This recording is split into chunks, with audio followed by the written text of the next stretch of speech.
Filosofía en tiempos de no filosofía podcast.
Ahora vamos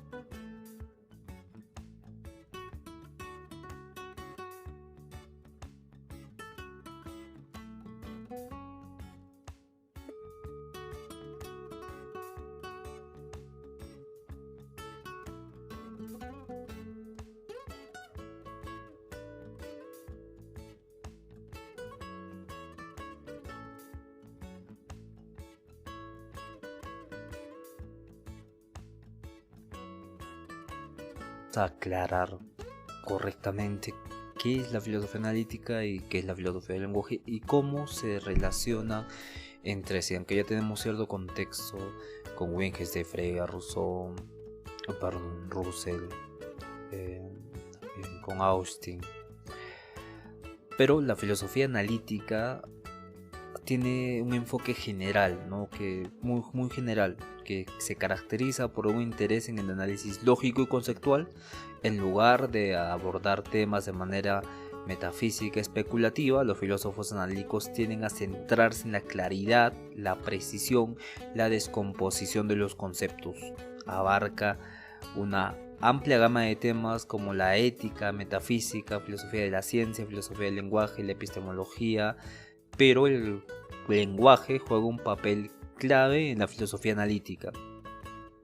Mientras que en la filosofía del lenguaje, esta es una rama de la filosofía que es utilizado por la filosofía analítica evidentemente, pero la filosofía del lenguaje en sí se ocupa de la naturaleza del lenguaje, su relación con el pensamiento y la realidad, y cómo las palabras se refieren a las cosas en el mundo. Entonces los filósofos del lenguaje se preguntan por el significado de las palabras y las proposiciones, y cómo usamos el lenguaje para comunicarnos y cómo el lenguaje está relacionado con la mente y el mundo. Los temas de la filosofía del lenguaje, los temas centrales son el significado. ¿Qué significa realmente una palabra, no? ¿Cómo sabemos a qué se refiere un término? Sabemos porque lo inventó el autor, porque es algo que se da en las relaciones sociales, pues en el contexto no tiene sentido. También la referencia, cómo se relacionan las palabras con los objetos o las entidades en el mundo, cuál es la relación que existe. Con el celular, lo conozco, lo tengo en mi mano el celular, acá está. Pero cómo relaciona la palabra celular con aquella materia que tengo acá en mi mano. ¿Por qué? ¿Cómo se relaciona esto? La palabra celular con aquel artefacto, con aquel rectángulo que estoy agarrando ahora y lo estoy moviendo. ¿Cómo? También el uso del lenguaje. Cómo se usa el lenguaje en la comunicación diaria, cómo yo expreso dolor, ¡au!, o cómo yo expreso eso, frío,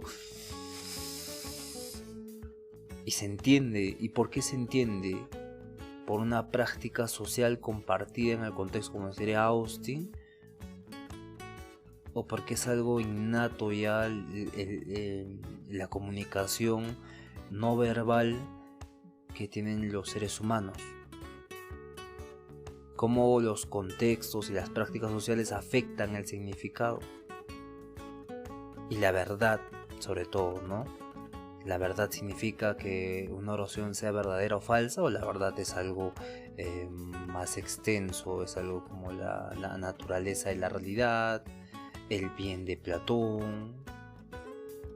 ¿Qué es la verdad, no? ¿Qué significa que una oración sea verdadera o falsa? Como ya vimos, en el lenguaje hay cierto tipo de palabras que solo se aplican en el hecho mismo de ver en los hechos. Por ejemplo, la casa está en llamas. ¿Verdadero o falso? No sabemos. Yo cuando miro la casa y veo que hay animales adentro lleno de llamas, o está prendido fuego, recién tiene sentido, recién es verdadero o falso, que ya termina eso. Y eso que solo cuando escucho una oración es indeterminado, porque puede ser falso.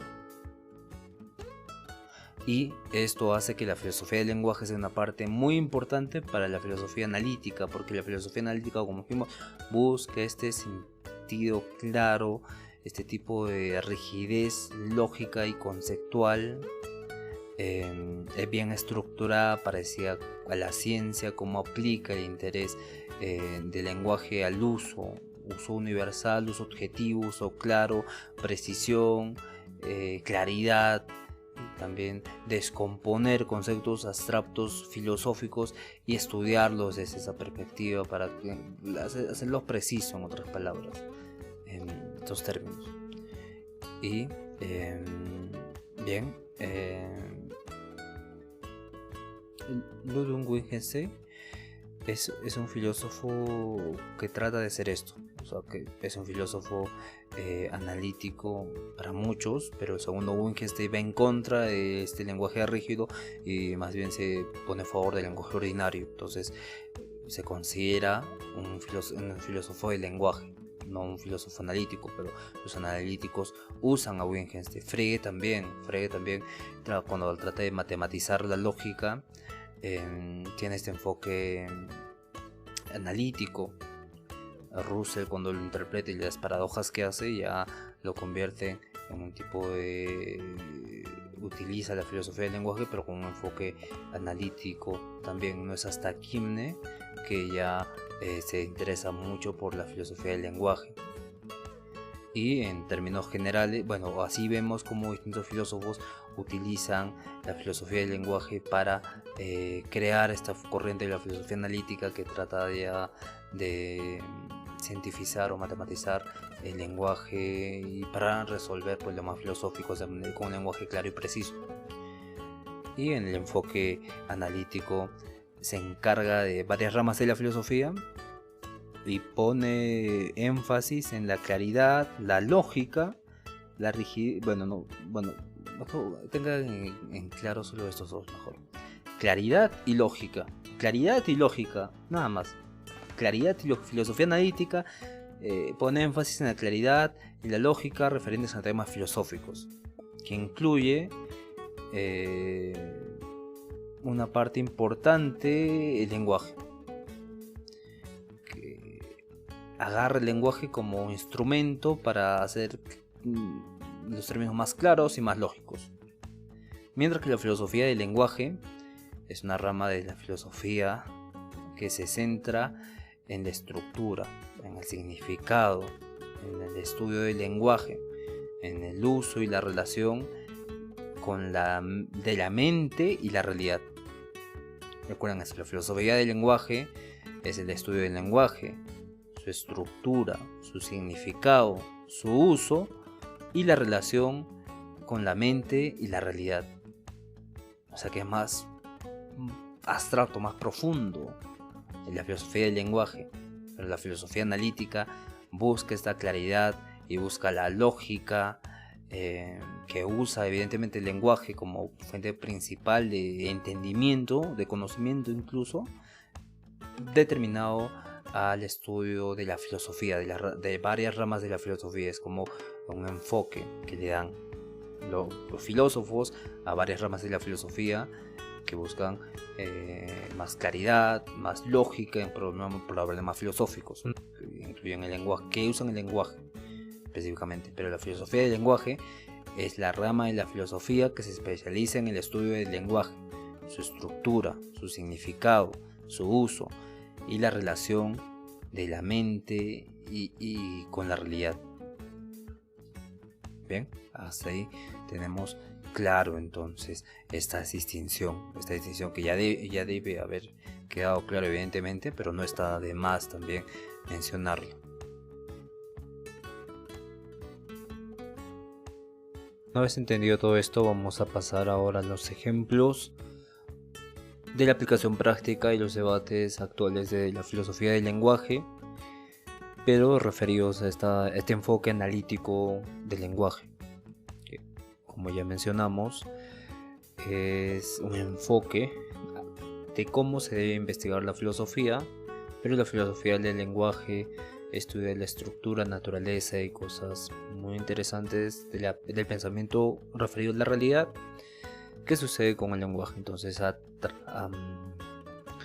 través de este tipo de reflexión que hicimos, vamos ahora a pasar a los ejemplos de aplicaciones prácticas y también los debates que suceden en este enfoque.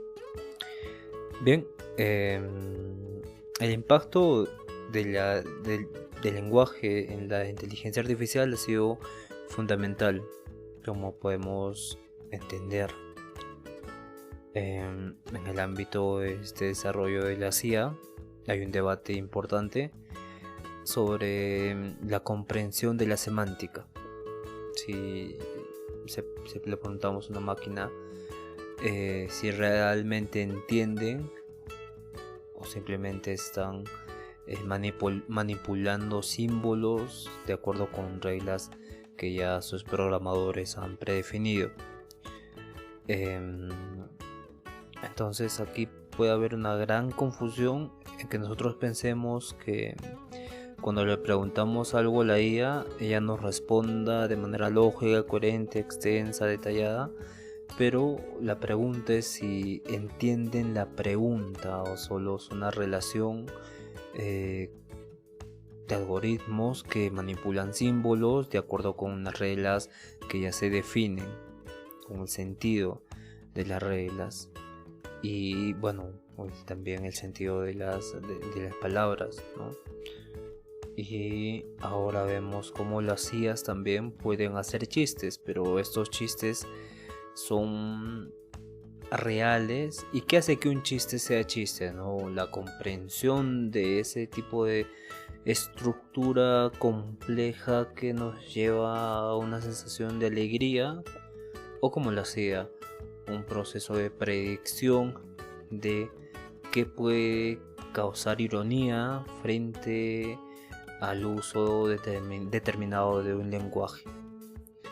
Y esto hace que sea interesante este debate en que si las máquinas entienden o solo repiten, o solo están manipulando símbolos con reglas ya predefinidas para determinar una determinada respuesta.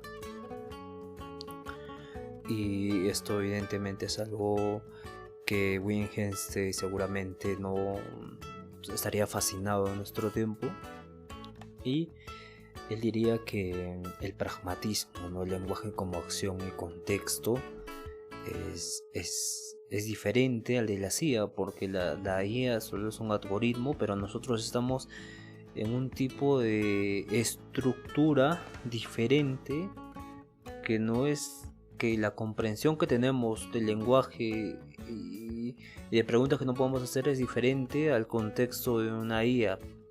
La IA asocia palabras y significados y tiene reglas predefinidas para ciertas respuestas, incluso muy complejas, pero en este caso la realidad de nosotros y este contexto es algo mucho más complicado, mucho más difícil, porque ya no hablamos simplemente de una respuesta como por ejemplo histórica o matemática que ya está definida que es así, sino hablamos de una interpretación del contexto, interpretación del lenguaje no verbal, interpretación de los sueños, interpretación de las reflexiones, y hace poco hablamos también de la hermenéutica, ¿no? Como esta crea un nuevo horizonte nuevo, pero referido a un horizonte que soy yo y el horizonte que tiene el texto. Entonces la CIA lo que hacen es no tienen este horizonte, sino lo que hacen es asociar ciertas palabras y significados con ciertas respuestas, pero combinando todas en un tipo de árbol de ramificación que llega solo a una respuesta y que se va dando poco a poco este tipo de desarrollo, de complejizar este árbol y que tenga muchas más subramas. Y con el desarrollo de las computadoras cuánticas eso sería un avance muy importante, porque en estas computadoras cuánticas, los quad-bit, sugiere un tipo de inteligencia que sucede al mismo tiempo, ¿no? Y cuando nosotros pensamos que algo es complicadamente difícil porque no recorremos un camino ya establecido, dado que está ahí, la cuántica, en este caso los qubits, recorren todos a la vez y llegan a la misma respuesta mucho más fácil y rápido. Y en este sentido sería un avance sumamente interesante, ¿no? El debate aquí es si la respuesta va a ser correcta o incorrecta, y si va a estar en contexto con nuestra realidad, si va a estar en contexto con las cosas sociales que hemos creado, los fenómenos de la naturaleza e incluso el psiquismo, ¿no? Que es algo también que no se ha estudiado a profundidad, pero se desarrollan con estas computadoras cuánticas. Se podría hacer un avance en este aspecto. Incluso ayer, el viernes, estuve en un grupo de investigación que estábamos viendo la teoría cuántica de la conciencia de Kaufman, y vimos, ¿no?, cómo existe en el cerebro un tipo de proteína de hierro, la ferritina, que tiene comportamientos cuánticos y hay grandes cantidades en el cerebro. Entonces esto puede indicarnos que existe un tipo de cuántica en los procesos químicos, ¿no? Se habla de biología cuántica, que va a ser el futuro. Evidentemente todo esto se va a desarrollar. Nosotros estamos tratando de entrar en estamos recorriendo este puente, pero estamos viendo qué hay detrás qué hay al final de este puente. Y es muy interesante todo esto, la verdad. Y entonces el lenguaje es importante, ¿no? Y la filosofía del lenguaje tiene esta misión de responder este proceso neurológico, este proceso de conciencia incluso referido al lenguaje, que incluye el pensamiento que se relaciona con la realidad, y en ese intercambio, en el medio, este lenguaje como principio activo para que tenga sentido la realidad y también nuestro pensamiento y nosotros incluso. Esto es algo esencial, y para la sociedad, evidentemente la política, sin este lenguaje no se puede hacer nada, y esto es muy interesante. Y hablando de política también vamos a hablar un poco del lenguaje y la política. Ya vimos en los actos del habla como Austin ha sido muy influyente, ¿no? Nos dice, estas promesas, decretos, órdenes, declaraciones políticas son ejemplos de cómo el lenguaje no solo describe la realidad, sino que también la moldea performativamente, perlocutivamente. Ya más adelante se habla de la performance del lenguaje, pero se entiende, evidentemente viene de ese legado también de los locucionarios y perlocucionarios. Entonces, en Austin, entonces las políticas públicas a menudo dependen de discursos que no solo nos informan a nosotros, sino que también constituyen cambios en la realidad social. Y un tema central en la política contemporánea es el uso de la manipulación de este lenguaje.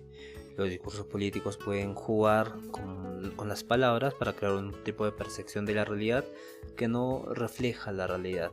Y entonces el análisis de cómo los actos ilocucionarios, como prometer, acusar, ordenar, son utilizados para influir en la opinión pública.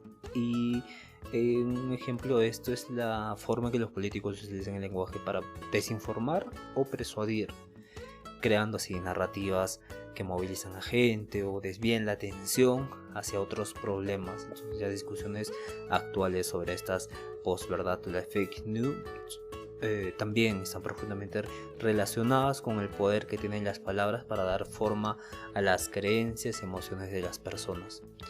En el derecho, el lenguaje también es algo interesante, dado que las leyes como los contratos, las constituciones, las normas legales deben ser interpretadas correctamente para que se haga justicia. Entonces las ideas de Austin sobre los actos del habla, por ejemplo en los tribunales, ¿no?, la declaración de culpabilidad o los juramentos, son actos performativos cuando te declaras o haces un juramento, estás haciendo un acto performativo que no solo comunican información, sino que también tienen efectos directos sobre la realidad legal. De manera similar, las interpretaciones de constituciones, leyes ambiguas, ¿no? Leyes que no se definen bien, dependen de la interpretación del significado de las palabras.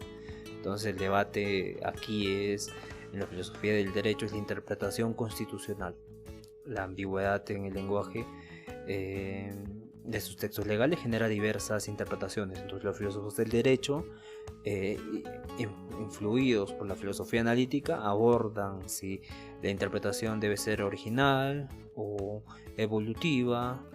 Cuando original no, originalista le dicen, ¿no? Que es fijarse en el significado original de las palabras. Cuando es evolutiva, es considerar el contexto, los cambios sociales al interpretar el lenguaje en la ley, de una ley que se tenga.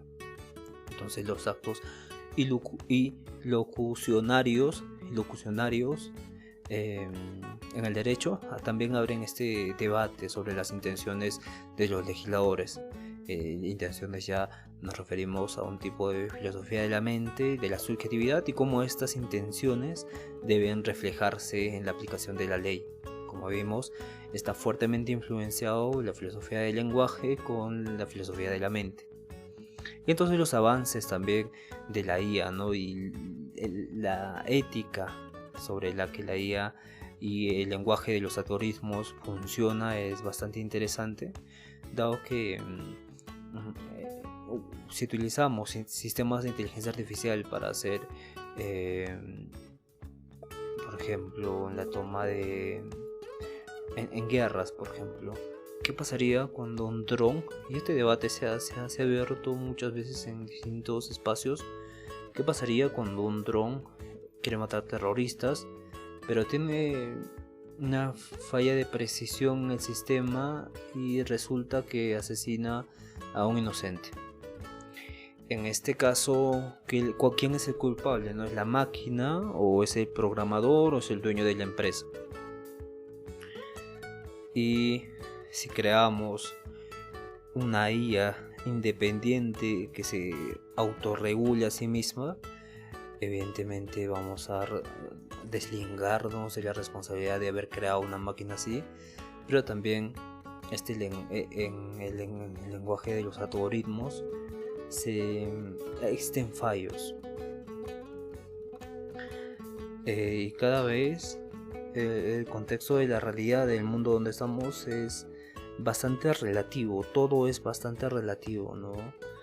Y dado que los algoritmos procesan gran cantidad de datos, toman decisiones basadas en patrones, simplemente no ven esta parte de relatividad. Entonces existe el riesgo de que los algoritmos reproduzcan sesgos, discriminaciones y presentes en los datos que existen en los entretenimientos, ¿no? Cuando nos entretenimos en un chiste, o cuando hacemos proselitismo a grupos terroristas con determinadas características, y estos pequeños sesgos modifican el comportamiento de una IA. Pueden modificar el comportamiento de una IA, pero no es culpa de la IA, sino es de nosotros, que bueno, de nosotros tampoco, ¿no? Es algo mucho más complejo, sea político, contextual, incluso religioso y cultural.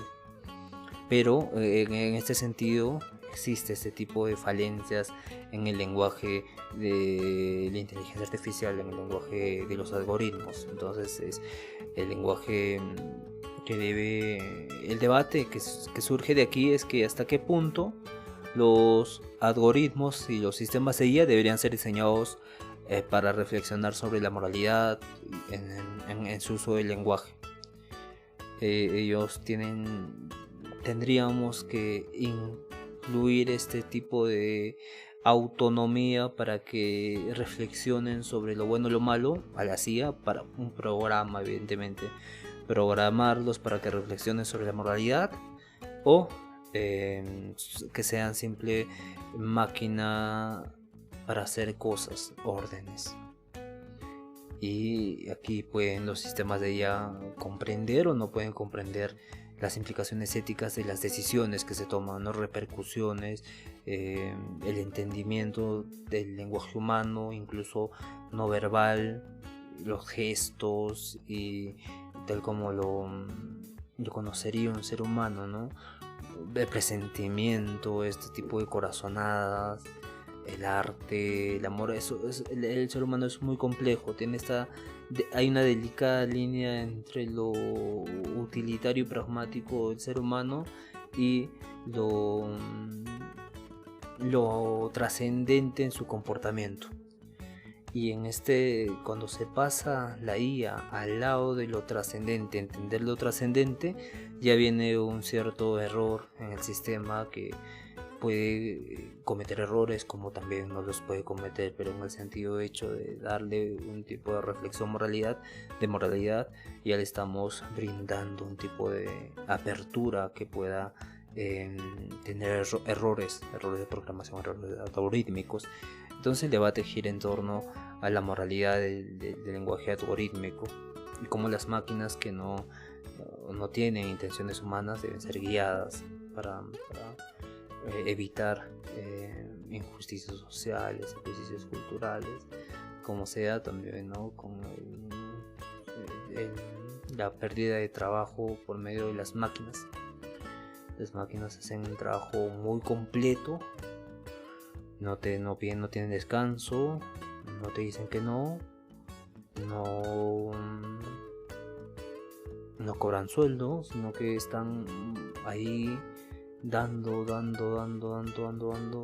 que prefieren este tipo de trabajadores y no los trabajadores humanos. Esto cómo puede repercutir en la sociedad, se puede ver que es una injusticia o no, o también en el futuro, ¿no?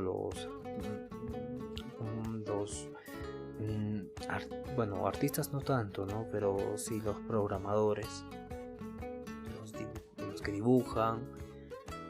Poco a poco las IAs están entrando a este campo y están desarrollando videos súper realistas, imágenes también súper realistas, que hace que estemos en un punto donde realmente no sabemos, pero a la vez sí sabemos cómo va a acabar esto. Es algo muy interesante que seguramente en otro podcast de bien más adelante no tenemos para un año de contenido. Bien, también el debate sobre el lenguaje inclusivo, ¿no? Este lenguaje que se ha creado en este siglo, no es ellos, ni ellas tampoco, sino es ellas, en términos de género. Un ejemplo de cómo estas ideas han entrado en debate por la filosofía analítica, porque ellos buscan este lenguaje claro, preciso, pero no se puede hacer esto con este tipo de lenguaje inclusivo, porque ya no habría hay un trasfondo muy especial de no identificación de género, que evidentemente tiene un legado también, legado filosófico, pero filósofos como Judith Butler han influido en la comprensión de que el lenguaje no solo refleja la realidad, sino que crea entidades y realidades sociales, especialmente en el contexto de género. Entonces la lucha por el reconocimiento de géneros no binarios implica una discusión en la política y evidentemente una revisión del lenguaje al nombrar, reconocer cosas, entidades y también identidades de las personas. Y esto ahí, con esto ya estamos entrando en un tema muy profundo, ¿no? Hemos tocado política, hemos tocado filosofía del lenguaje, hemos tocado filosofía de la mente, hemos tocado 3 temas en solo el lenguaje inclusivo, que son temas altamente profundos y debatibles, porque estos debates sobre el lenguaje inclusivo en muchos países es la disputa lingüística, pero también ética, ¿no? Disputa lingüística, porque en la Real Academia, en las Reales Academias existe una terminología ya por años y en la ética también, si debería el lenguaje respetar las nuevas identidades de género que van más allá de la dicotomía entre hombre y mujer. Entonces aquí hay una línea bien delicada, y las contribuciones de Wittgenstein sobre el uso social del lenguaje y el poder de las palabras en la construcción de las realidades sociales, evidentemente son fundamentales para abordar esos temas, porque en un contexto llamar por esos términos es correcto, pero en otros contextos más formales, más bueno, sí, también esos contextos sociales, pero uno se refiere al contexto de programación, al contexto de la ciencia, que ya no podría entrar en debate este lenguaje inclusivo, ¿no? El corazón va a ser el corazón, no va a ser el corazón, la mente va a ser la mente, el mente. Este tipo se hacen la pregunta, ¿no? ¿Es el lenguaje una herramienta de emancipación de todo lo que las estructuras sociales que hemos creado y demás, o una forma de subyugación? Subyugarse a este tipo de lenguaje inclusivo, un tipo de sometimiento del lenguaje, ¿no? El lenguaje puede funcionar como una herramienta para liberarnos de estructuras, o puede servir como un tipo de dominación también. Entonces este es el debate. Bien, hemos visto entonces la filosofía del lenguaje analítica referente, hemos separado también la filosofía del lenguaje, y vimos la tecnología, la ética, política, derecho, los debates también actuales, discurso político, lenguaje inclusivo, leyes ambiguas, inteligencia artificial, que nos muestran cómo los enfoques de Wittgenstein y Austin continúan siendo herramientas valiosas para resolver estos problemas prácticos relacionados con el lenguaje y el poder. También vemos un poco el Foucault. Bien, nos vemos el día de mañana, el episodio número 27, con la filosofía analítica y la ciencia. Bien, hasta el día de mañana.